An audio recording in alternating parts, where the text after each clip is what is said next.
back-to-back NCAA basketball championships in 1955 and 1956. He then went on to lead the Boston Celtics to 8 NBA championships as a player, 2 more as a head coach. An amazing career. Let's watch.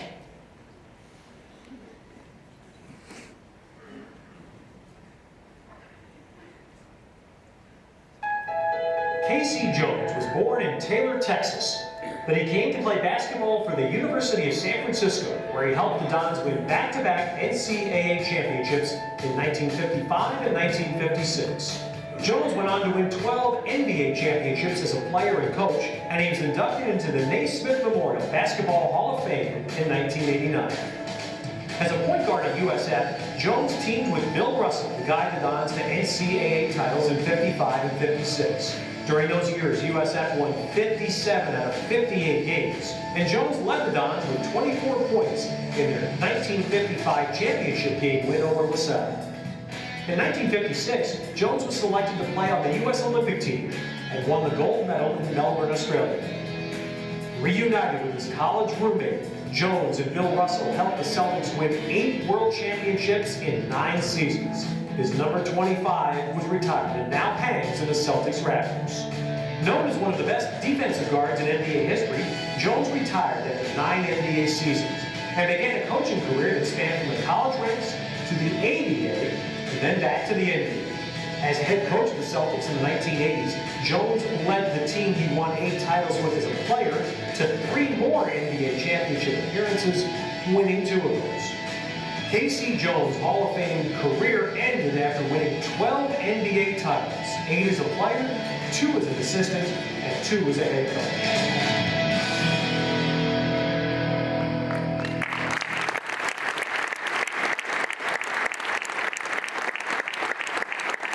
Truly one of the great figures in the history of the sport of basketball. We're gonna, before we have Casey honored himself, one of his teammates we've invited to come up and also say a few words. I'm sure you know Mike Farmer, who was a teammate with Casey Jones on those NCAA championship teams, 2-time WCC Player of the Year in his own right, played in the NBA against the great Casey Jones. So let's welcome Mike Farmer up here. Mike.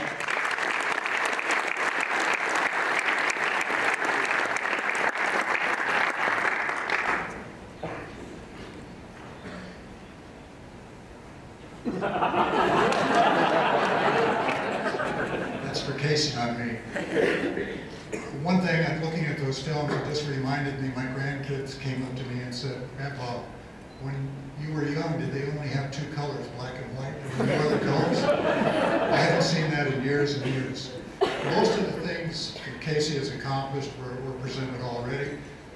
I'd like to give a couple of little sidebars about Casey and the relationship and what he's meant to a lot of different people, especially to me. He helped me my first year, my rookie year, my freshman year. He came up to me and he said, "You're a center, right?" I said, "Yes." He said, "My advice to you is learn how to face the basket, not turn around and put your butt towards the basket, because there's a center you're not going to beat out." So it gave me an 8-year career by turning around. I wasn't going to beat out was Bill Russell. Thank you, Casey. His family is, his 2 daughters are here, his sister, brother-in-law, and son. It's good to see Case. I haven't seen him in a long time. He's looking good. But a little bit, most of the things I say already have been covered in the bit on the screen. But there are two things that I definitely remember about Casey. The last game that Case played in college was against St. Mary's. We were playing at the Cal Palace in San Francisco, and they had put in the paper a couple of days before in the day of the game that Casey was not going to be able to play in the NCAA playoffs because he had a ruptured appendix in a game, played a couple of games. They gave him another year to play, but they took away his ability to play in the playoffs. So we're playing at the Cal Palace, and 15,723, I wrote it down, Casey, showed up that night. They turned away 3,000 people.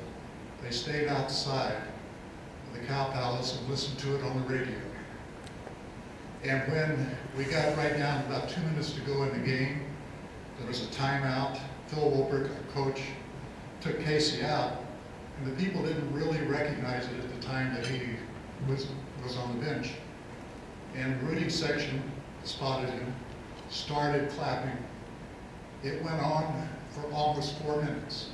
They stopped the game, and St. Mary's coach and players came down and shook Casey's hand, which I think was a sign of the type of person that Casey really is. He drew nothing but the best thoughts from a lot of people.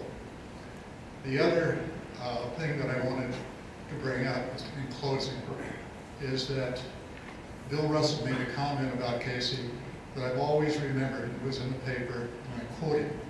He said, "If I'm an All-American, Casey is an All-American and a half." He was